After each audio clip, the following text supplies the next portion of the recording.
안녕하세요. 크립토TV입니다. 이번 시간에는 34세 MZ 세대들이 우리가 실제 제일 사고 싶은 것은 집입니다. 근데 집을 못 사겠어요 라고 하면서 다른 쪽으로 눈을 돌리고 있다고 합니다. 관련 내용 살펴봅니다. 라울 팔의 그 유튜브 프로그램에 댄 따피에로가 이렇게 초청이 됐었죠. 자, 재밌는 생각이네요. 공감합니다. 이 재밌는 생각은 그 은행 위기로 인해서 미국 내 그 은행에서 자금들이 빠져나와서 또 다른 어떤 대체제를 찾고 있다. 근데 그 대체제 중에 디지털 자산이 들어간다. 지금 이 얘기를 하고 있습니다.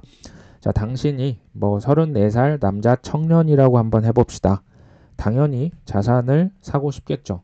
하지만 지금 집 한 채를 바로 살 수가 있습니까? 없죠. 뭐 미국이나 영국이나 우리나라나 그건 마찬가지입니다. 자, 당신의 선택은 결국 NFT를 사고 크립토를 사는 겁니다. 왜냐고요? 바로 이것들이 자산이기 때문에요. 살 수 있는 자산이라는 거죠. 자, 모든 자산을 어떻게 이렇게 산다는 것은 현재 나의 소비, 사고 싶은 것을 참고 있는 거죠. 현재 소비의 보류입니다. 자, 디지털 자산은 너무나 명백한 선택지가 될 겁니다. 라고 얘기를 합니다. 괜히 얘기하죠. 네, 그게 이제 뭐 너무 쉬울 것 같네요. 사실 젊은 사람들은 가치가 높아질 것으로 예상되는 NFT를 사서 전자 지갑에 넣어 보관하는 게 그들한테 너무 쉬운 일이죠. 오히려 집을 한 채 사는 뭐 계약서 쓰고 가서 뭐 보고 여러 가지 그 과정 자체 뭐 돈도 힘들지만 집 한 채 사는 게 그들에게는 오히려 더 어려운 일입니다. 자, 결국 가치 저장을 어디에 할 것이냐의 문제인데 젊은이들은 NFT, 디지털 자산을 선호하는 거죠. 뭐 선호할 수밖에 없는 상황이고 실제로 선호하기도 합니다. 자, 이미 금에서도 비트코인, 이더리움으로 상당량 돈이 넘어오고 있죠. 자, 걔는 개인적으로 큰 네트워크를 구축하는 데 성공한 건 비트코인과 이더리움 둘 뿐이라고 생각을 합니다. 자, 부동산을 팔아서 도치코인에 올인하는 거. 제가 볼 때 이거는 좀 어렵지 않겠냐.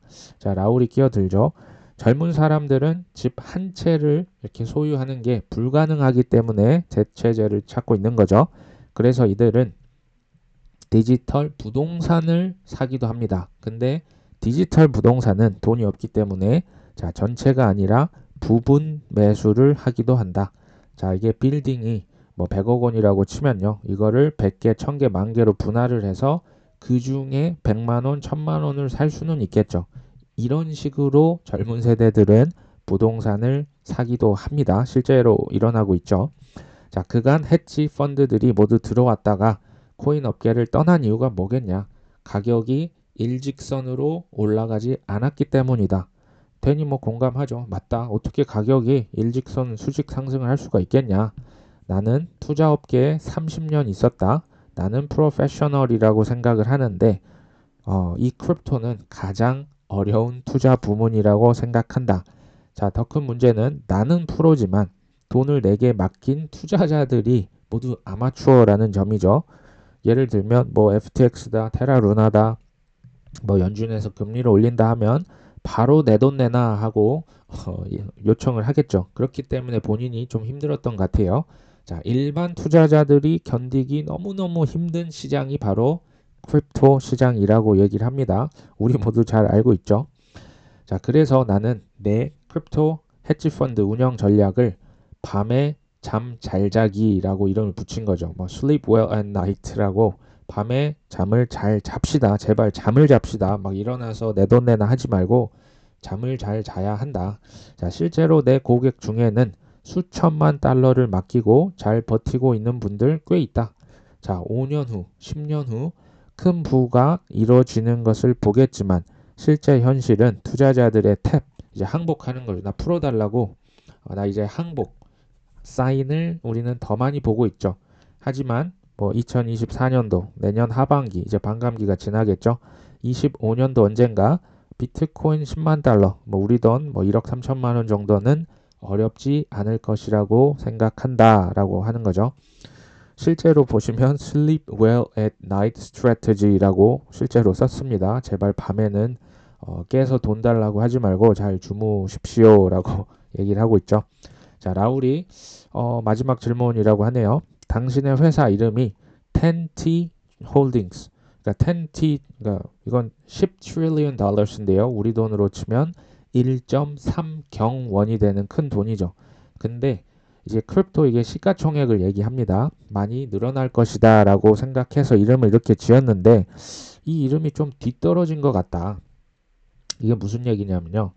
이제 본인이 처음 펀드를 19년도에 론칭을 했을 때만 해도 크립토의 시가총액이 뭐 300 빌리언 달러였죠. 근데 그때 나는 10년 내로 크립토의 시총이 10 trillion dollars. 그러니까 예전 대비 약 30배 이상 갈 것이라고 증가할 것이라고 생각을 하고 이렇게 이름을 지었는데 지금 10 trillion dollar만 가는 게 아니고요. 그 이상을 갈 것이다.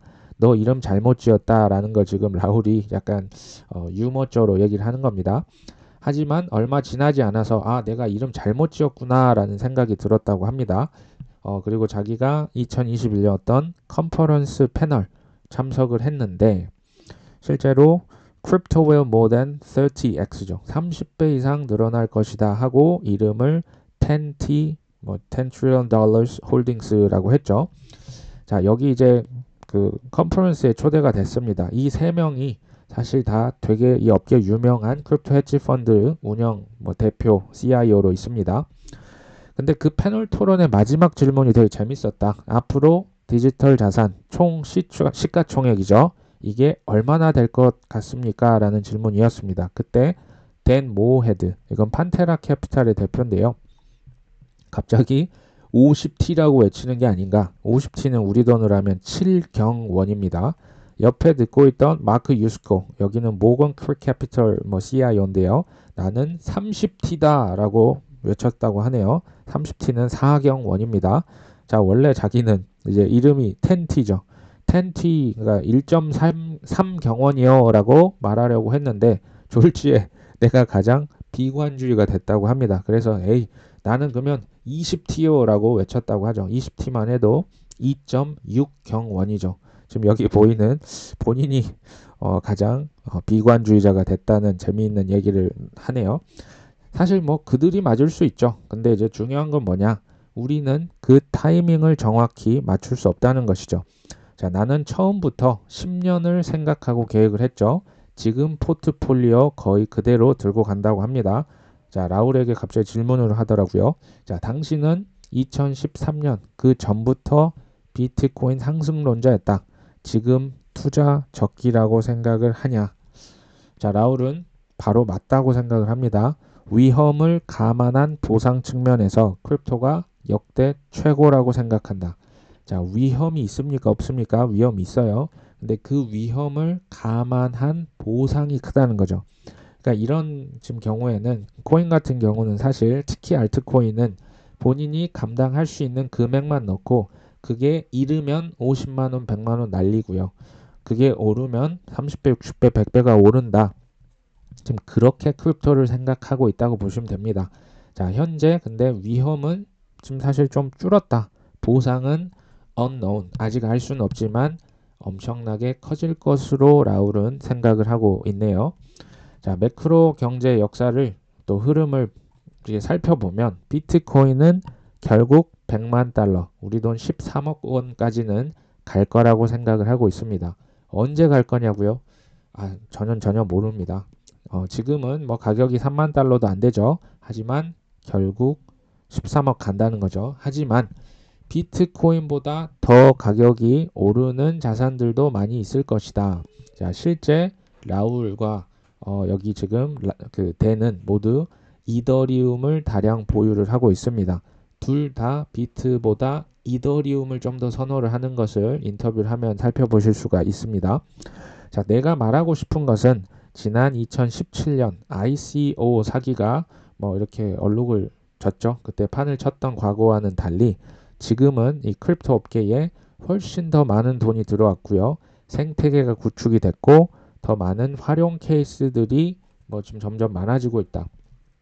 그리고 전통 금융에서 크립토 세계로 오고자 하는 수많은 일들이 벌어지고 있다라고 얘기를 하면서 인터뷰가 끝이 납니다.